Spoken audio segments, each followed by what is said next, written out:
Welcome to America. I'm Jorge Ramos. Critics call her controversial, outrageous, a performance artist. And Coulter has said things that even most conservative members of the Republican Party don't agree with. However, her books are bestsellers, and people listen to what she has to say. Yes, we have disagreed in the past, and I am sure that we will disagree now. But I'm convinced that we have to talk with those who don't want immigration reform in order to find a long-term solution. And now she is here to talk about her new book, Adiós, America. Thanks, Stan, for being here. You've asked for an honest debate, and let's have it. Yes. Okay, so let's start. Your numbers are wrong. You are saying on page, right here, on page 72, that the real number of undocumented immigrants is 30 million. Yes. It isn't. Yes, I think you're wrong, as I described. I mean, the number we keep hearing is 11 million, 11 million, and 11 million. That's so weird. It's been 11 million for a decade. Well, but I'm still explaining what the Census Bureau, the Department of... But as I explained in the book, they're all using the census figures. If the census figures are wrong, then everybody's numbers are wrong. And I'm sorry, it defies common sense that in the past decade, not one more illegal alien has come. And in fact, I cite the work, first of all, of two people advising people about their money, Bear Stearns analysts, and they looked at something other than the census reports, which relies on people who have broken the law to be here telling the truth in government surveys. They said, no, instead we're going to look at remissions of money back to Mexico, for example. That is money people send here. School enrollments in illegal alien hotspots, housing permits in illegal alien hotspots, and back in 2006, they said it was 20 million. Plus, you have two Pulitzer Prize-winning investigative journalists who spend a year investigating for Time magazine, which you are one of the most influential people of. That's what they say. You better believe the investigative reporters for Time magazine and Vanity Fair. And in 2006, they said there's been another 3 million a year. But the truth that adds up to a minimum of 30 million. No, but the Census plus the fact that it defies common sense. It says 11.3 according to Pew Research Center. Department of Homeland Security. And they're all relying on census reports. So you're saying 30 million, but it's what you think. Well, okay, the reality I is completely... people to read the book and make their own conclusion, because the I'm citing things different. other than the exact same people using the exact maybe same you census data. And by the way, who cares? Let's move on. Okay, so I don't care if you're saying 30, million, I'm saying 11. Okay. There is absolutely no question what would there you do are with, a minimum of 30. What would you do with them? On page 245, you said your solution, the entire immigration bureaucracy has to be shut down. Yes. That's no solution. Oh, yes, it is. Of course it's not a solution. Well, that's not the only solution. Also, end the anchor baby scam and put a triple-layer fence up. So but you want to leave the situation exactly the same? No, the point is there's no point in even discussing what to do with people already illegally here unless we turn off the flow. The first thing when a tub is overflowing, you turn off the water. Then you decide, are we going to use a mop? Are we going to use rags? Are we going to use a blow dryer? What do you do with those who are here? What do you do with those who are here? It's absolutely tendentious to discuss it until Congress puts a fence up. We're talking about 11 million people or 30 million people, according to you. You can't have citizenship based on a game of tag. I'm trying to preserve an endangered culture, of the American culture, and it is being overwhelmed by 30 million illegal and legal immigrants being dumped on this country from peasant cultures. We have taken more Nigerians than we take in people from Britain for the past 30 years. Do most Americans know that? So you only want Europeans here? You 71%. only want Europeans coming here? I want nobody coming here for the next decade. I want a total moratorium until those... That's unrealistic. That's not an answer to say it's unrealistic. You're asking me what this country needs. This culture is being overwhelmed. It is the most successful culture in world history. It is the best for women. What would you do with those who are here? It is for children. Now we were bringing in cultures where child rape is the norm, where honor killings are the norm. That is, you cannot say that the majority of immigrants... There's no concept of litter. Our national parks are being overrun. You cannot say that the majority of immigrants are criminals or terrorists. Flew to get to. They came to this country for a reason. There aren't millions of Americans fleeing to Mexico. Let me give you an idea. The country they flew to isn't going to exist. Unless we stop this right now. What's wrong with legalizing the majority of those who are here? Because we did it before. We know what happens. No. And then, according to CBO, they would contribute $700 billion in the first 10 years. Yeah, and they take $1.4 trillion in 20 years. They would create 6 million jobs. These are absolute fanciful figures. The idea that if you No. The Congressional Budget Office of welfare-receiving, assistance-needing peasants on the country, that is going to help the American economy. It's preposterous. They get more in government assistance than they are ever in That their is not true. Let me give you a lifetimes number, going and to pay. that's what I think you're wrong with the numbers. Well, you can cite fanciful numbers, but this is the whole point of writing this book. People are lying about immigration. The American people are being lied to. The idea that you can dump in people accepting more government welfare than they're paying. Let me give you just a number. That's why your numbers are wrong. The numbers are wrong. No, you're just citing other fanciful Who get food numbers. stamps? Mostly white people. Only 10.3% of Hispanics get them. No immigrants should be getting any government assistance. Why would any country take people who immediately go on government assistance? It's madness. We want people who bring our average up, who don't bring the average down. American government should be concerned with the American people, and by the way, that includes immigrants at this point. Immigrants who came in last year and the year before that, they came to this country. You're not telling me what are you going to do with them. You're not telling me what are you going to do with them. I'm refusing to discuss it until we have a double-layer fence on the border. Why become a minority? And you don't want that. Well, I do think the whole country will be changed when it becomes a but what's wrong with diversity? White country. What's wrong? It's not diversity. So you don't want people like me? No, you don't want people like me here. No, it's not diversity. It's Mexican. One-third of all immigrants come from one country. That is not diversity. Your family came from Ireland, right? No, It's a European. Mostly settlers, yeah, not immigrants. All right. So do you want in the late 1800s and in the early 1900s there were signs, Nina signs that said no Irish need apply. No, that's nonsense. So you want us to go back to those days? No, that isn't true. I don't know what that has to do with anything. But the point is, before Teddy Kennedy's 1965 Immigration Act, there was more diversity in immigration. Diversity should mean we take an equal number from all the countries in the world. I think that would be a stupid policy, but that would at least be diversity. Still talking. That's not what we're doing now. We are taking 30% of all legal immigrants from Mexico, 60% of all illegal immigrants from Mexico. Instead of taking 5% or more from 7 different countries, which was the case before 1965, mostly European countries that we're taking them all from Mexico. Well, okay, but so your problem is with Mexicans, but not with Europeans. No, you said what's the matter with diversity. I'm telling you it's not diversity. I'm just getting our facts straight. And no, I didn't want to live in Mexico. So I don't want to live in Ireland. I don't want to live in Scotland. I wanted to live in America. Why don't liberals? Why do you think that the Mexicans who fled here want to recreate Mexico here? No, it helps your power because your media desirability goes up a lot. But you're not speaking for the immigrants who came here from Mexico. They left Mexico.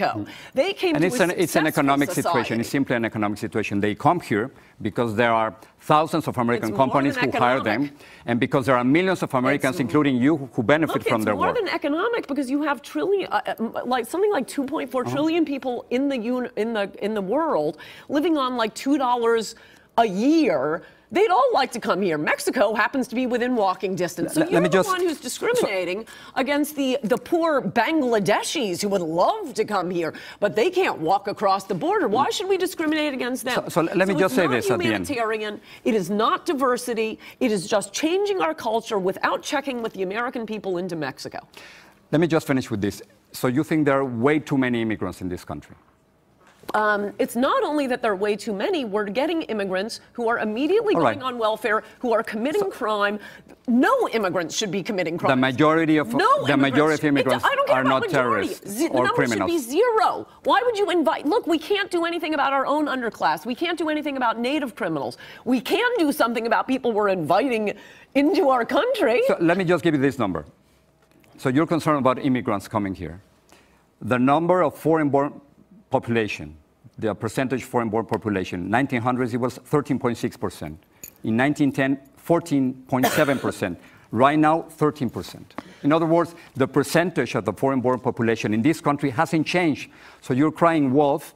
No, there's no problem. You didn't listen to my last answer. It isn't just the fact of immigration, it's the immigrants we're getting. It is also a fact that the immigrants before 1970 were more likely to graduate. So you're concerned about before Latino immigrants. Immigrants were more likely to graduate from college, were more likely to make more money, were less likely to be on welfare, were more likely to own their own homes. Post 1970, upside down. That is not true. Second generation Latinos, Not true. tend to get better jobs, better salaries, not than the native population. Better salaries. They go to college. You have 4 million Latinos who have bachelor's degrees. This is 1.4 million Latinos who have PhDs or master's degrees. Better than what? Better than their parents, better not than better than the native population. Better than their parents. That's second generation Latinos. Latinos. Their parents are who cares, we're Ann? utter peasants. Doing better than their parents isn't better than the native population. Second generation Latinos are doing much better. Are doing much better than their parents. Of course. No, we're not in an international humanitarian process here. American government should be protecting the American people, not helping out the people of the world. This isn't an international charity mission. Well, that's the tradition in this country, and this is a country that was formed by immigrants, including your family and my family. We all came from another country. I didn't come from another country. Well, your family did. No, it didn't. Of course it did. No, it didn't. Of course it did. There was no, it did not. My family came from America because there was no America until they came. Okay, before your parents, they came from somewhere. If they taught American history, Let's do one apparently they don't. The first people here back in the 1600s were not immigrants. They were settlers. They came to a society or a continent that had no country. They created this country. The Dutch, mostly the British, created America. So they were not immigrants. So nor were the first 17 presidents. Your family came from another country, settlers. So did mine. No, they weren't. My relatives are American. All right, let's take a break. You are a cultural imperialist. Thank you so much.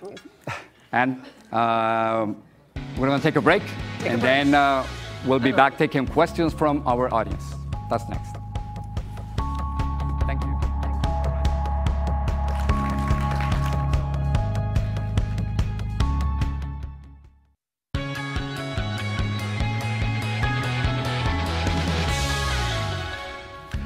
We've heard Ann Coulter's view on immigration in America. Let me just ask you before the audience. Which Republican candidate is closer to your philosophy on immigration? Well, none have it exactly, but they haven't read my book yet. They know you. They know how you think. What's interesting now is Scott Walker is the first one of the announced candidates to come out and say he wants to protect American jobs and American livelihoods. And it's as if, until this moment, all the Republican candidates have agreed, okay, none of us will take steroids. Now that he's said it, that screws all of the rest of them. And I mean, I think he'll be the candidate unless my love. So you will be supporting him back in. Yeah. Oh, yeah. And I liked Romney. And I mean, obviously none of them have my position. But again, they haven't read the book yet. I think I'll persuade them that we need an immediate immigration moratorium and the anchor baby nonsense. But Romney had the self-deportation position, which was as better than any other Republican. He got 27% of the Hispanic vote and lost. And Ronald Reagan won the smallest percentage of the minority vote and won the largest electoral landslide in history. So Republicans don't listen to Jorge Ramos on how to win. Listen to Ann Coulter. It's in the second to last chapter. How about Jeff Bush, Marco Rubio, Ted Cruz? Do you like them? Well, no, obviously not Rubio or Jeb Bush, nor do other Republicans. I understand the Democrats and the media are quite fond of them. And as for Cruz, I mean, he's making some good noises now, but he said some terrible things about amnesty in the past, so no. So those are my questions. Let's listen from the audience. Jose Machado, go ahead. Welcome to the third world I call Miami. It's beautiful and thriving. It happened in elementary school after reciting the Pledge of Allegiance that I realized that I was an American, that I was one of my classmates. Then later I discovered that I was actually undocumented. At what point, Ann, did you realize that you were an American?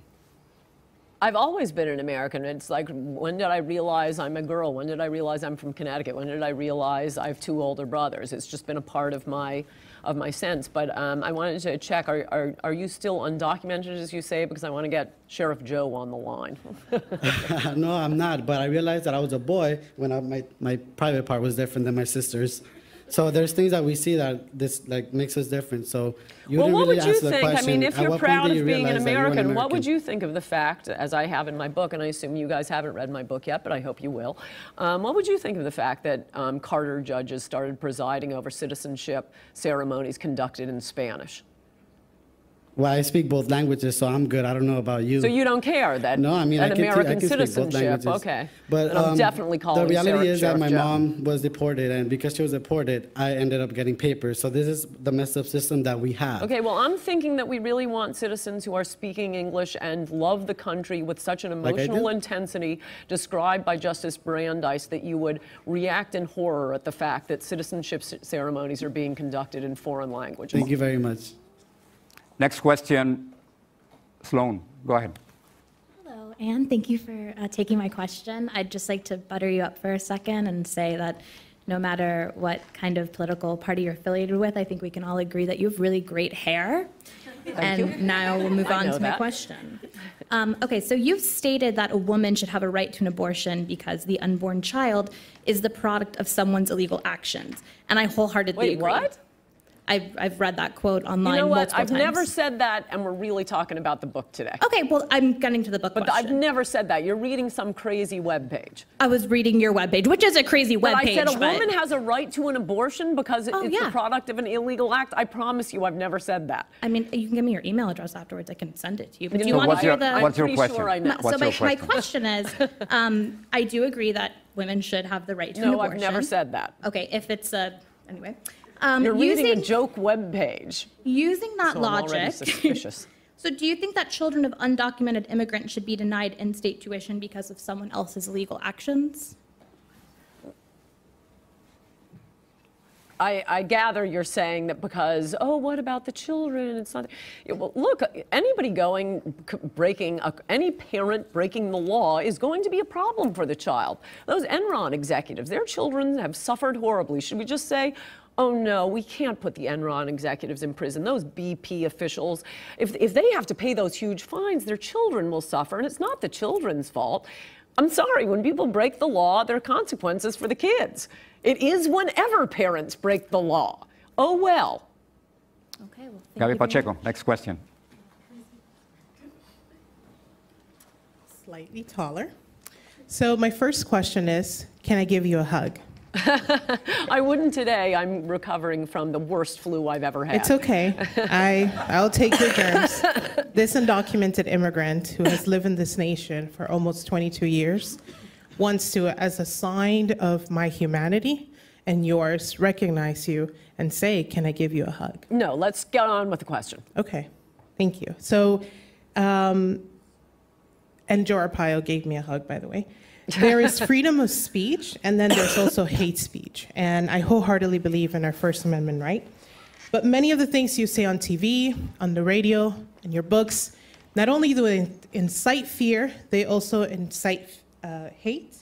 And so I wanted to ask you if you feel you're abusing your First Amendment rights, and do you think legitimately that what you are saying is right?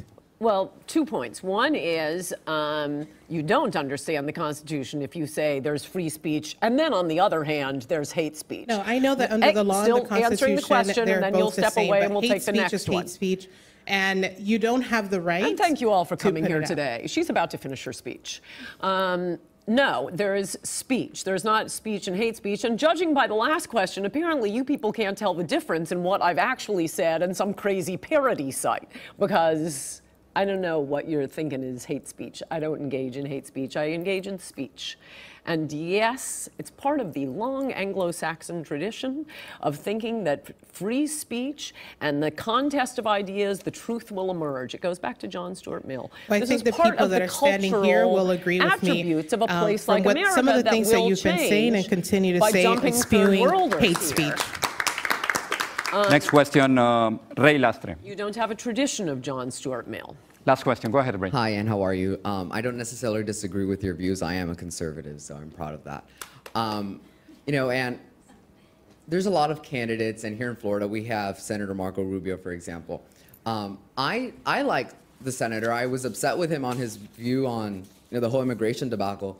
But thinking forward, could you see yourself supporting him in a general election? Have we not have another candidate? And why the dislike?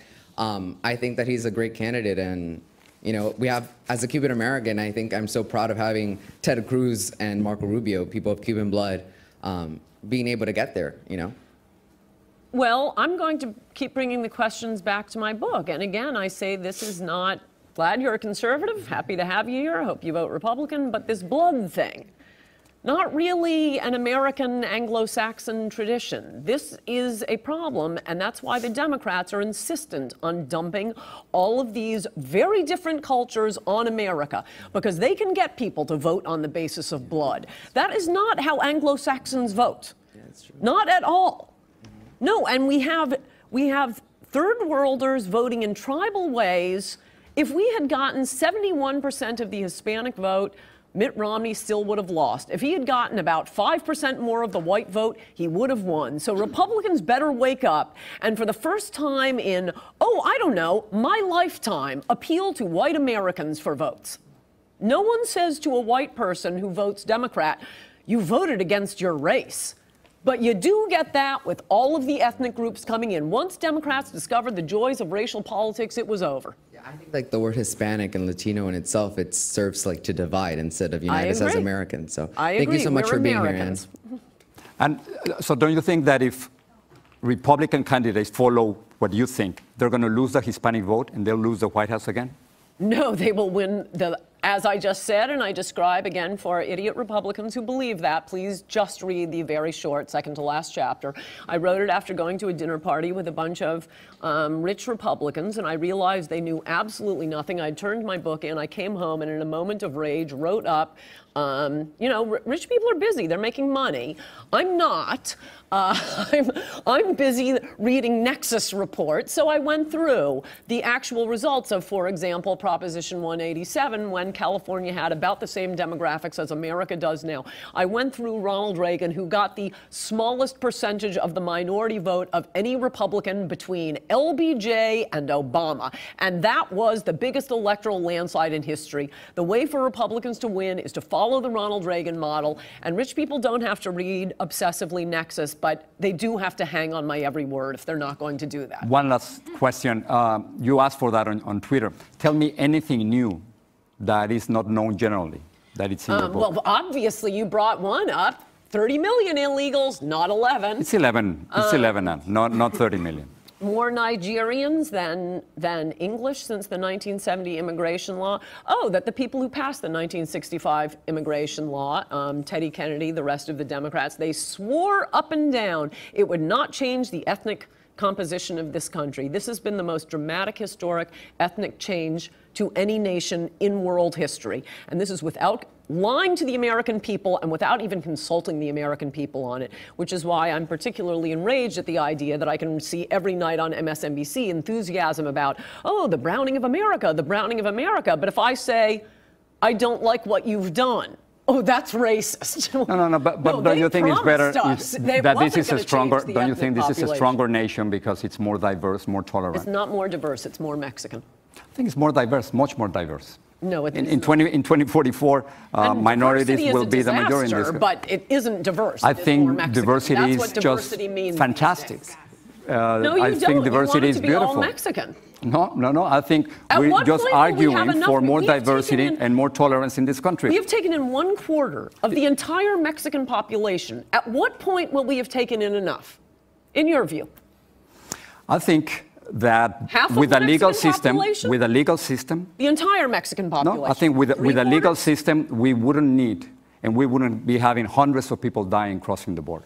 That isn't an answer to the question. 1/4 of the Mexican population. How much because more it's simply it's an economic situation. As long as you have people here who need immigrants and workers, and as long as you have workers needing a job, they're going to be coming here. It's an economic They need situation. workers who are subsidized by the middle class.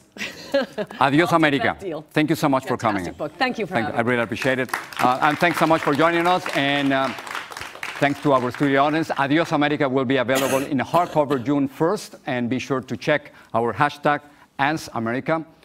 More on America after the break. I've never seen, this is the first chapter of my book, describing how there is just a total censorship of what 70% of Americans would agree with. You cannot hear my side of the immigration debate. You can't hear it on Fox News. You can't hear it on MSNBC. You can't hear it on ABC, NBC, CBS, the New York Times, because it is the elites against the middle class and working class Americans. You can hear both sides of a debate on abortion. You can even hear fake quotes from me on abortion. You can hear both sides of the debate on global warming, on the Iraq War, on vaccination of children. You can't hear both sides of this debate. So of course it sounds shocking the first time you've heard it, because you've never heard it before. 2 more questions? No, you already asked a question. You want to say? Yeah. And my name is Lisa Sacco. I was born in this country, and I'm very proud to be an American.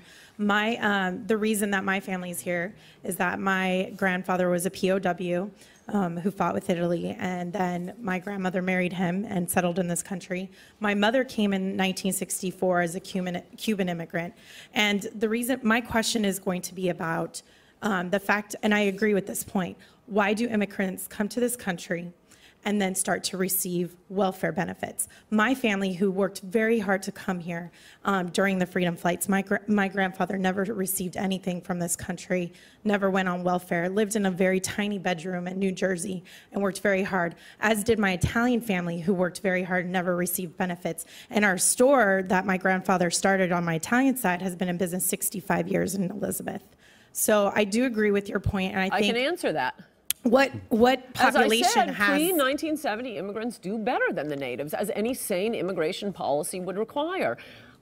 I mean, in a way, I don't blame the immigrants, I blame the politicians. This is very clear from my book. This is a bad, corrupt policy, and it is being pushed by the Democrats because they want poor people who will be forever in need of government assistance. They can employ lots of government workers, so it helps the Democrats that way. It helps the elites and people in need of a lot of cheap labor who refuse to mechanize, farmers, and of course, Wall Street bankers. They all have nannies, they have chefs, they have gardeners.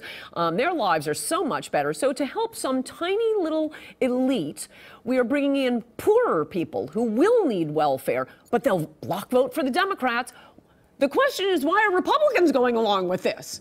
Because of their short-term interests. It'll help them in the next 5 years, and it'll help the GOP lobbyists. And unfortunately, I think there are a lot of rich Republicans, and I have been struggling mightily to get this book into their hands, because I don't think they hate America the way, for example, La Raza and the ACLU do. I think they're just being led astray by idiot consultants, and like these people I had dinner with that I wrote the second to last chapter for. Rich people can be stupid when they all hear the same thing over and over and over again, and they're hearing the same thing, and just as you haven't heard the other side, neither have they. And if they would just read my book, I would pay them. Another valid point that you made was about the fact that people need to speak English. So, and I wholeheartedly agree with that. As a real estate broker, I think it's a shame that the exam is available in Spanish as well. You want to ask a question? Chapter 1 of my book, where I have the most beautiful quote from Louis Brandeis about what it takes to become an American, and he throws English. Well, of course, you have to speak English, but he goes to the emotional attachment, and well, the emotional attachment is not there. And to have your interests allied with the other American But the numbers people, are there. I mean, there seems to be some Thank you. Thanks so much.